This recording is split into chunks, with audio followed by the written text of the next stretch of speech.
Hey guys, it's me Sabrina again, and we're here for another video. We are in the kitchen making brownies today, and these brownies, as well as my previous video of biscuits, come from the LC Foods company. It's a low carbs company, and they offer tons of mixes and fresh baked goods, so definitely make sure that you check them out.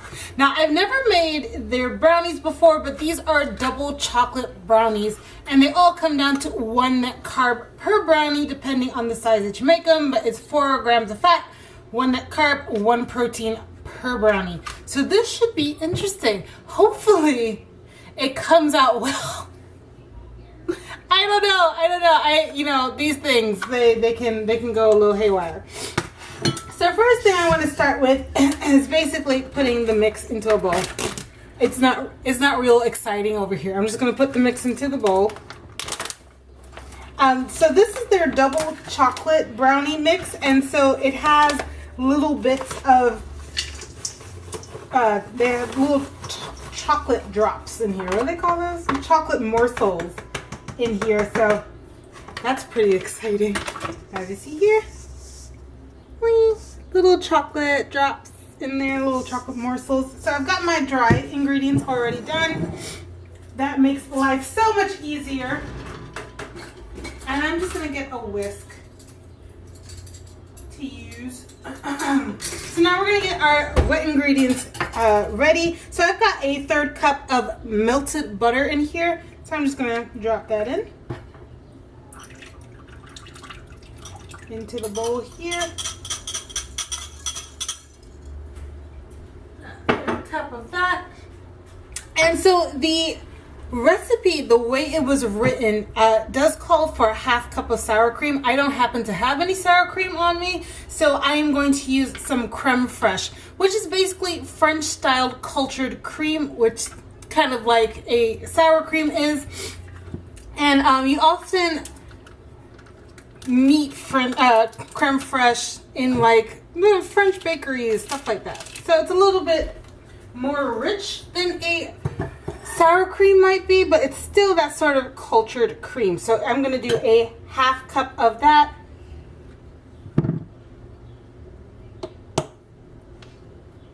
Ooh. Hopefully this will make the brownies a bit more decadent than the sour cream would, but you know, it's all an experiment. We're just trying this out right now. Hopefully it all goes well. So I'm just going to dump in that 1/2 cup of my creme fraiche. You know, smelling it right now smells just like sour cream. Like, I would not know the difference, but it does have a more velvety texture from what I can see so far. I'm just going to scrape that out into my bowl. Okay, that's done. And then I have 2 eggs here, 2 large eggs, and some vanilla that I'm just going to add to this. Fairly easy, nothing really to think about there. So that's 1 egg. Oh no, I got a bit of shell in there. No! So this happens to the best of us. Sometimes we get a little bit of shell. So what I'm going to do is break off a bigger piece of shell and just, you know, get that on out of there. That's how you get shell out of your batter. You just take a bigger piece of shell and scoop that right on out. What is going on with me today? All right. Out! Get out! It's just not, it's not working for me right now. And then we're going to add, now I personally never measure essences in essences and spice in my mixes, but if you did want to measure, it is 1 teaspoon. I'm going to add a little bit more, and I'm using this pure vanilla extract that has no corn syrup added from Spice Islands. So I'm just gonna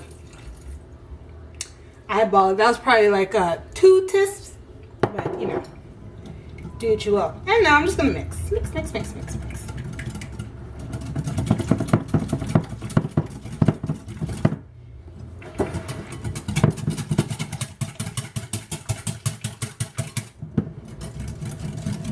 I don't know if I've mentioned this before. I probably have. I hate eggs, so I always make sure to well mix it, because nothing's worse than getting like a blob of cooked egg inside of your baked goods. So from here, it's super simple. I've already mixed my wet ingredients. I've got my dry ingredients over here, and I'm just going to add them to this. That is it.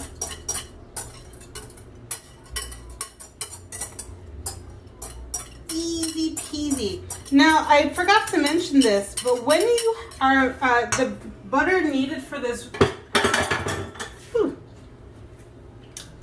I forgot to mention this, but the butter needed for this recipe is required to be melted. So the one thing that often happens with people who are not used to being in the kitchen, not used to baking, is that they will pop the butter into the microwave and then immediately add eggs. The butter is too hot. So I did a slow sort of melt over the stove while I was preheating it. And I waited a little while and then I added the eggs. So you want to make sure that your butter is not too hot, or you could do like I did. You have the butter, then you add the cool cream, the sour cream, or the creme fraiche like I use, and then you add the eggs to it, making sure that you're stirring before you add the eggs, so that way you bring the temperature down, and you're not cooking the eggs before you put it in the oven, because that's just gross. Oh my gosh. So now I'm just going to mix this. I'm going to use that big whisk I had before, just because I don't want to dirty up a spoon, but if you got a spoon, that works as well. You could also just, you know, break out that hand mixer if you got one. I don't have a hand mixer. I've only got the stand mixer, and that just takes way too much effort for something as simple as this. I'll just do it by hand really quickly. It looks deliciously chocolatey. Just want to make sure it's well stirred. Not that serious. It takes 2 seconds. Okay, so now that I have that stirred, so I'm going to use my, well, this is what I call my brownie pan. It's just, I barely ever put anything else in it. But as you see, I've already greased it with butter. You want to make sure you grease it or spray your pan before you put your batter in so it doesn't stick.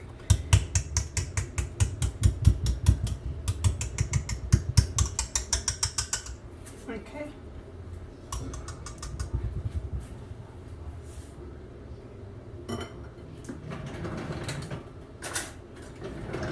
I've got my rubber spatula here, and we're going to, I want to pour this really pretty for you guys, but you know, all those chocolate morsels are in there, and we're just going to pour it into our prepped pan. Here we go.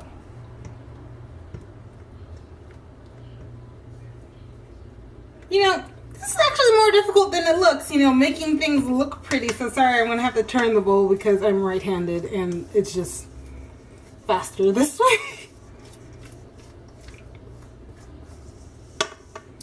And I'm just going to put that into my pan.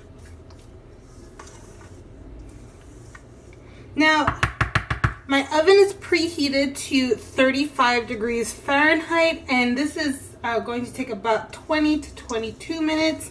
And as usual, I'll just set for the longer time and check earlier, because this might be a little bit thinner than what they had recommended as far as the size of pan to use.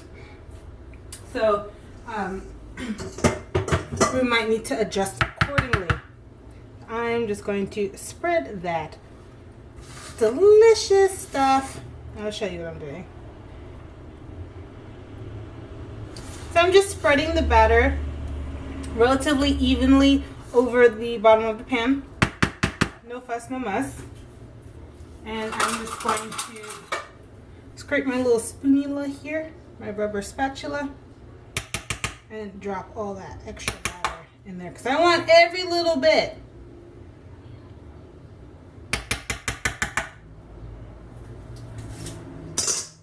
So I'm just going to give it a little wiggle, a little shake, tap it down.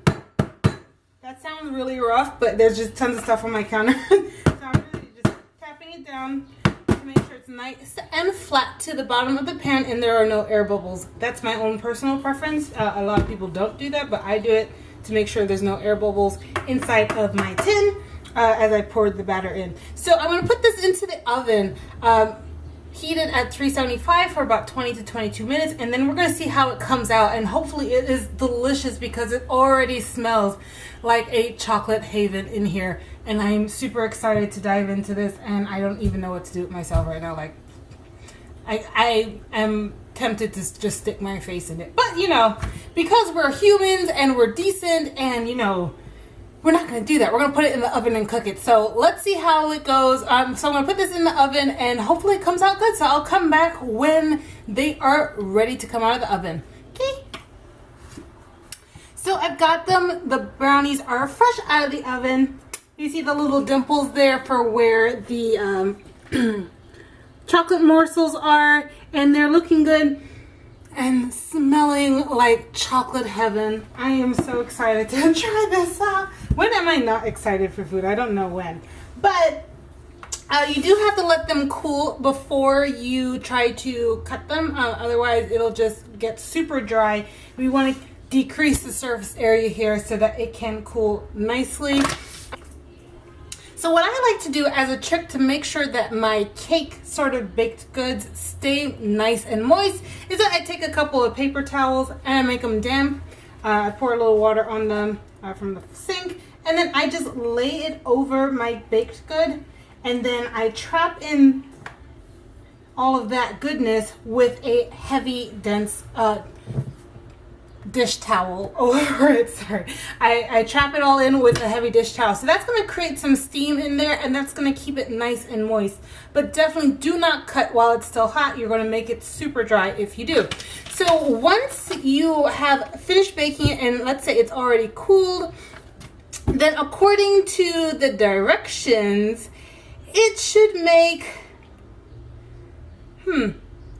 12 to 14 individual